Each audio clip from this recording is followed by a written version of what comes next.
Hello everyone, in this tutorial I am going to talk about how can we create finite element simulations for additive manufacturing process. For this tutorial I take an example here. This is my current study. This is not a usual FDM or usual additive manufacturing system process. This is a kind of non-planar additive manufacturing system, which the large-scale additive manufacturing system. Here you can see the layer thickness. This blue line represents the layer, and the thickness is 5 mm, because my additive manufacturing system has a 6 mm diameter of nozzle, and that's why the single layer thickness is 5 mm. The length of the build bed is 320 millimeters, and there is an arc, because you can see the surface is not non-planar, it's kind of arc. The radius is 430 millimeters. And in the boundary, let's come back to this screen. In the boundary, I am going to define the bed temperature. It will be 80 Celsius degree. The deposition temperature, which means the molten ABS material temperature, is 240 Celsius degree, and the boundaries for the heat will be convection and convection, and the solution will be time dependent, and that's why we are going to utilize a kind of transit thermomechanical finite element simulations. In here you can see this is our geometry. In the right side you will see the mesh view. The body also assigned to the mesh, because I didn't define the building bed as a rigid body, because I want to see the heat transfer from the bed to from the layer to deposition bed. Deposition bed material is a steel material, as a metal. I took a generic steel. The layers are divided single rectangular pieces. This means that every single rectangular piece has their own boundaries. This means that each part of the deposited layer has these boundaries. We are going to define one by one. There will be 20 divisions in a single layer, and we are going to define one by one this. However, I already made the boundaries here, but I will try to explain one by one how I define them. And let's go on. What we need in this matter? We need the polymer's properties, because I am not going to utilize linear finite element simulations. In the ABS material has a non-linear properties, because the properties like a density, like a specific heat, like a Young modulus and flow stress are depending on the temperature. That's why I have to define each of them one by one. I took this data from the literature research and utilized these parameters on this software. And second, I defined the materials. A layer means the ABS material. The Young modulus are defined here, and the curve is here. The curve is defined according to my table. The positive ratio is defined 0.6, and thermal expansion coefficients are defined, and elasticity are also defined here. And the building bed is kind of linear material, and the Young modulus is 210 gigapascal, and the position ratio is 0.3. Then I defined my contact bodies. Both of them are meshed and deformable, because this means that both of them can interact, can react to force, can react to temperature. That's why I defined them as deformable. And contact interaction, the interaction between the layer and the building bed is defined here, and the contact tables are defined here. There are two kinds of contact tables, because in my scenario, first of all, I am assuming that the ABS bonded to building bed perfectly.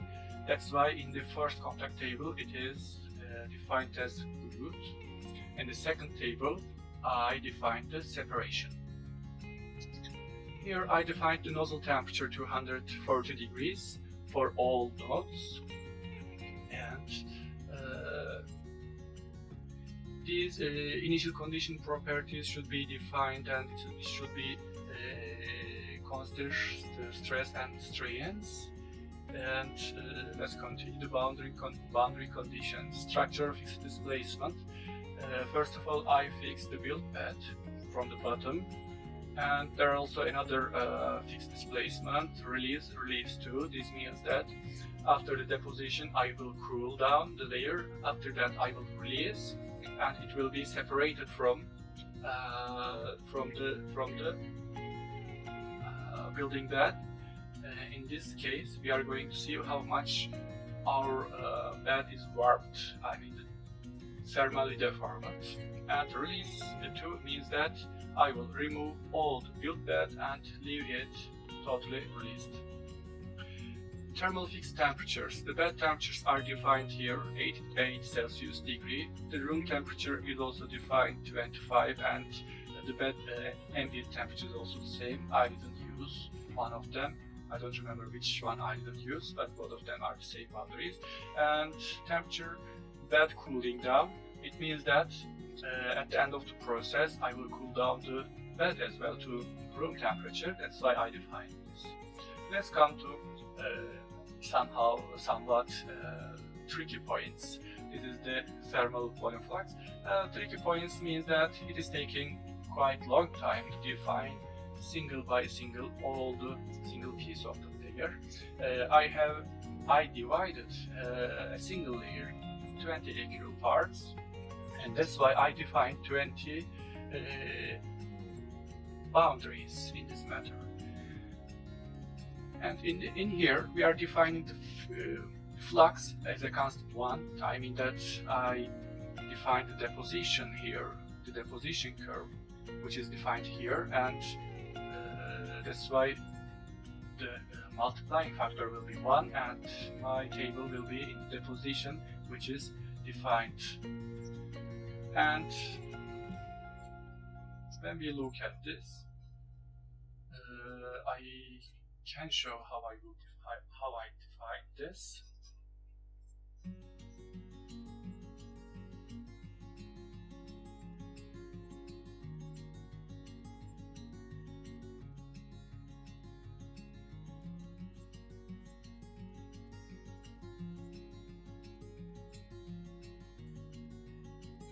Yes, I defined all the parameters one by one. That's why we are seeing all the boundaries here with different colors. But software's appearance are not so, visualization is not so clear. That's why it will be difficult how I define. But for sure, you will be able to understand in the boundaries. And here you can see the selected elements for the volume flux boundaries, and the element means that I add this element 1, and in the layer L2, I mean the layer 2, this element also selected here, and one by one are selected here. However, the mark is not indicating which layer I select. In here we are going to select each part of the layer according to our boundaries. Here's the maximum temperature which can reach. It will be the maximum deposition temperature. And the second important case is the load case, because we are going to deposit all the layers one by one. That's why I defined the load cases in all each stages. For example, for the first one, the loads, what I defined, layer 1 will be activated, and in this condition bottom fixed boundary condition will be activated, and maximum temperature boundary will be activated in here. And let's continue. In layer 2 loads, layer 2 will be activated, and same and for example for layer 10, 10th of the boundary, and again my build bed will be fixed and the maximum temperature will be defined. Also contact will be always the same in here.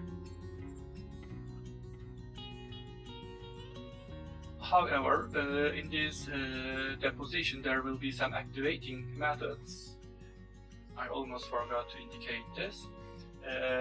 Initially, when the solution starts from the first printing one, it should deposit only this element of this layer. There will be an activation. Here you can see. It means that the activation, the rest of the parts of the layer, there are 20 layers. I am deactivating 90 layers except of the first one, and you will understand in the 10th one the activation. In the 10th one, the 10th layer active, and the rest of is also 10 will be deactivated, and this is also important point. In the 20th boundary, I continue the same manner, and there will be no deactivation. Let's come to the cooling loads. Body is fixed, and now we activated the bed cooling. We are cooling down the bed. In the release, we are releasing the layer. Another boundary is activated. The release 2 means all the releases are activated after this release, and release 2 is also activated. After that, we are going to define our job. In our job, we have to define all the load case in order 1, 2, 3, 4, 5 up to 20. According to this manner, we are going to list this manner in our solution. After that, we are going to run. I run the simulations, and let's look at the results.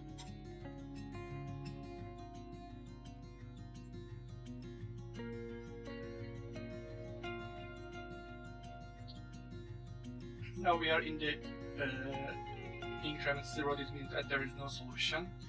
Let's start with the first increment. The first increment is started. Now I deposit the first element. Here you can see printing one is activated. And second, we are continue.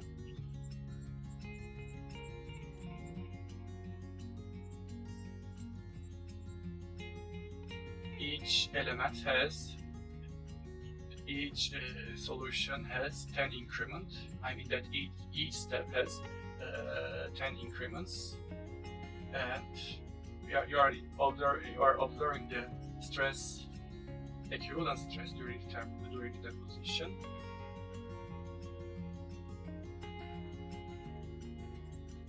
Now we deposited the 20th number of 20. Let's see, we are in printing 20. Let's count to the end. This is the end of the deposition. What we can see here, and also we can see the temperature. Here you see the temperature. It is cooling down. Now it is 158 Celsius degree, and the peak temperatures are observed in here. And what you can, heat fluxes will be also seen in accordance, I mean what you desire. Okay, let's come back to equivalent stress. Let's cool down. We are cooling down.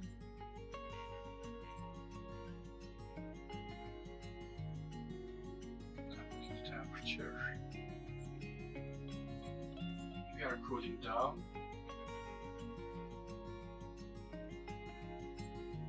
We cool down up to 25 degrees. It means that room temperature. Now we are going to release. We released. Releasing is only for one moment. And let's see the warpage. This is the distortion, I mean the thermal warpage of the single layer. let's see the amount of the warpage in y direction. You see that it will be 4.2 millimeters. It's quite high. However, considering the material, ABS is quite difficult material. The glass transition temperature is 105, 110 Celsius degree. That's why the printing of the ABS is a little bit challenging. In this case, if we cannot keep the ambient temperature above the glass transition temperature, the warpage will be higher. And in our case, the ambient temperature, the building bed temperature was 80 Celsius degree. This means that the glass transition temperature is below of the glass transition temperature. 80 Celsius degree is below, lower, and that's why the amount of the warping is quite high. Actually, I also observed this amount of the warping in the real, because in my study I have currently a large-scale additive manufacturing system, and we are trying to print ABS material, carbon fiber ABS material in some amount of ratio. The warpage is too high. And the second release will be the completed, and there has been a warning here, because in the second release means that totally dismiss the building bed. When we can reach our bed, our single bed becoming totally released, and that's why it will be separated, and high uncontrolled movement are observed, and the Marc stopped the solution. This was a kind of simulations for additive manufacturing systems. You can employ this method in your research as well. However, defining the layers one by one is a bit challenging. In this method, there are some softwares which are focusing on the additive manufacturing systems or additive manufacturing simulations. However, in the Marc method, if you would like to see the real mathematics and the boundaries behind of this process, it is a good tutorial, good exercise for you. Thank you for watching.